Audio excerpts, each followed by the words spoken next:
So అసలు ఎలా మీరు ఈ సింగర్ గా ఎలా వచ్చారు? అసలు ఎప్పటి నుంచి నేర్చుకున్నారు సింగింగ్? నేను నేర్చుకున్నానండి. అంటే ఎప్పుడు కన్సిస్టెంట్‌గా నేర్చుకోలేదు ఎక్కడ. సో, వెళ్ళేవాడిని ఒక 2 ఇయర్స్ వెళ్ళేవాడిని. మధ్యలో ఆపేసేసేయడం వల్ల నాకు బేసిక్‌గా ఇంట్రెస్ట్ ఉండేది కాదు. సో, మా అమ్మ ఇష్టం అనమాట సంగీతం అనేది. సో, అమ్మ ఇష్టం నా మీద రుద్దారు బేసిక్‌గా. సో, నేను ఫస్ట్ నేర్చుకున్నది మా స్కూల్లోనే కరికులం ప్రకారం మ్యూజిక్ క్లాసెస్ ఉండేవన్నమాట 3:30 నుంచి. సో, అక్కడ భాస్కర్ గారి దగ్గర నేర్చుకున్నాను. సో, అట్లా క్లాసికల్ వచ్చేసి ఎక్కడ ఏది కన్సిస్టెంట్‌గా నేర్చుకోలేదు కాబట్టి ఫుల్ ఫ్లెడ్జ్‌గా ఏం నేర్చుకున్నది లేదు నేను.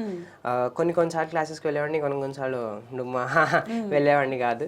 సో, భాస్కర్ గారి దగ్గర ఇంకా ఉమాదేవి గారి దగ్గర నేను క్లాసికల్ నేర్చుకున్నాను. So, once I got into 7th and 8th అప్పుడు లిటిల్ మ్యూజిషియన్స్ అకాడమీ అని రామాచారి గారి దగ్గర 2 ఇయర్స్ వెళ్ళాను. ఓకే. సో, తర్వాత ఇంకా మళ్ళా సంగీతం మేము నేర్చుకున్నది ఎటు వెళ్ళలేదు. బట్ విని పాడడమే అంతే. ఓకే. అంటే మీరు చిన్నప్పుడు నేర్చుకున్నదే మీకు ఇప్పుడు ప్లస్ అయింది. యాక్చువల్లీ అంతే. అది వెళ్ళకపోయి ఉంటే నార్మల్ గానే ఉండేది. అలాగే మీరు జీలో మీ కెరియర్ స్టార్ట్ అయింది జీ నుంచి. సో సరిగమపలో ఆడిషన్స్ కి వెళ్ళారా? సో ఎలా అక్కడ మీకు ఆపర్చునిటీ వచ్చింది? అక్కడ ఆడిషన్స్ అండి. అదంతా లాక్డౌన్ పీరియడ్ లో జరిగింది actually. Zee Sarigamapa the next singing icon ఆ season. So some around 20,000 members దాకా లాక్డౌన్ ఆన్లైన్ ఆడిషన్స్ కాబట్టి చాలా మంది ఇచ్చేసారు.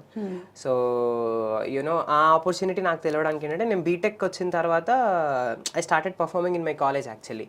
సో కాలేజ్లో పాడడం వల్ల చాలా మందికి తెలియడం జరిగింది ఓకే పాడతాడు ఈ అబ్బాయి అని. సో అప్పట్లో మా ఫ్రెండ్ సృజన అనే ఒక అమ్మాయి టీవీలో, మా ఇంట్లో బేసిక్గా చాలా దగ్గర చెప్పారు టీవీ లేదు, ఎందుకంటే ఇప్పటి ఉంది కానీ అమ్మ స్టార్ పెట్టించలేదు చదవనని. సో నాకు మా ఫ్రెండ్ ఆడిషన్స్ ఉన్నాయని ఇలా జీలో అడ్వర్టైజ్మెంట్ చేస్తూ పెట్టినప్పుడు ఆ ఆడిషన్ కాంటాక్ట్ నెంబర్ అవన్నీ పిక్ తీసి పంపింది అనమాట.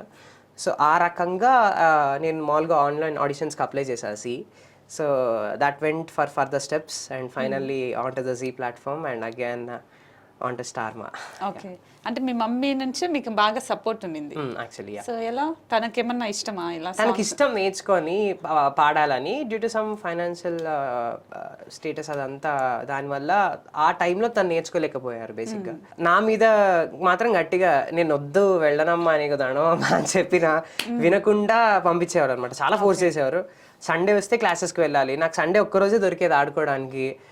ఆ రోజు కూడా ఈ క్లాసెస్కి వెళ్ళి అక్కడ కూర్చుని అబ్బా ఏంటబ్బా.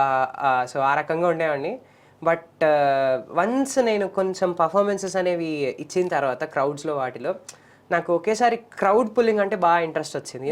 ఆ పర్ఫామ్ చేయడం అంటే ఇంట్రెస్ట్